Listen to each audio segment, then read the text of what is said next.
l'impression, Jonathan, que celui qui s'est enrichi, c'est bien Donald Trump lui-même. Oui, le grand gagnant du retour de Trump, c'est Trump. Donc c'est pas vraiment une surprise. On sait que le président américain, on l'a beaucoup dit, est avide de s'enrichir personnellement, qu'il mélange la conduite des affaires du pays avec ses intérêts privés, mais les chiffres sont quand même spectaculaires. Donc selon le magazine Forbes, qui je pense même pour Donald Trump fait autorité en la matière, son patrimoine net, donc à la fin de 2025, c'est 6,7 milliards de dollars. Et c'est une hausse de 2,8 milliards depuis son retour en un an.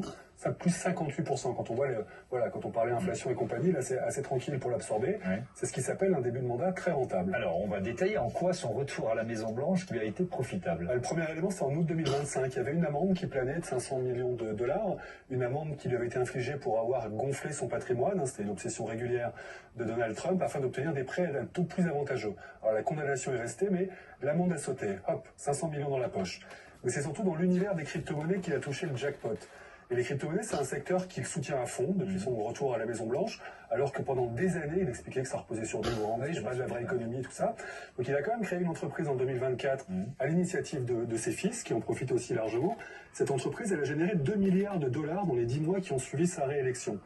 Et on se souvient aussi que juste avant sa prise de fonction, il avait créé ce qu'on appelle un memo coin à son nom, autrement dit un actif purement spéculatif, assez égotique aussi, dont le cours ne reposait sur rien d'autre que l'euphorie de ses soutiens.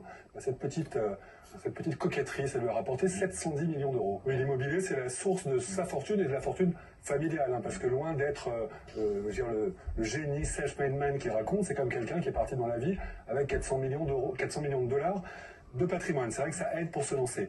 Aujourd'hui, selon Forbes, donc ces golfs, ces hôtels qu'on connaît bien, Mar-a-Lago notamment, ça pèse 2,5 milliards de dollars au total. Il est par ailleurs propriétaire de nombreux immeubles, dont la fameuse Trump Tower à New York, qui est estimée à 115 millions de dollars. Et là encore, Trump n'hésite pas en fait à profiter de sa position pour étendre son empire. Il a par exemple une activité de licence, donc à partir du nom Trump, qui était quasiment à l'arrêt et qui a bondi de 400 millions de dollars grâce à l'empressement. Alors c'est pas que sa faute, c'est aussi les gens qui viennent le courtiser. L'empressement de promoteurs étrangers de collaborer non pas avec le génie Donald Trump, mais avec Donald Trump, le président des États-Unis, avec tous les leviers de pouvoir qu'il peut avoir. Et comment ne pas voir dans son fantasme de Riviera à Gaza un gigantesque Monopoly dont il espère tirer tous les bénéfices pour lui, mais aussi pour ses proches. Donc son gendre, Jared Kushner, qui a une double casquette. D'un côté, il est un des principaux émissaires diplomatiques sur les principaux dossiers qui intéressent Donald Trump, et de l'autre côté, il entretient des liens étroits, c'est un euphémisme, avec l'Arabie Saoudite, qui fait pleuvoir les milliards sur son fonds d'investissement.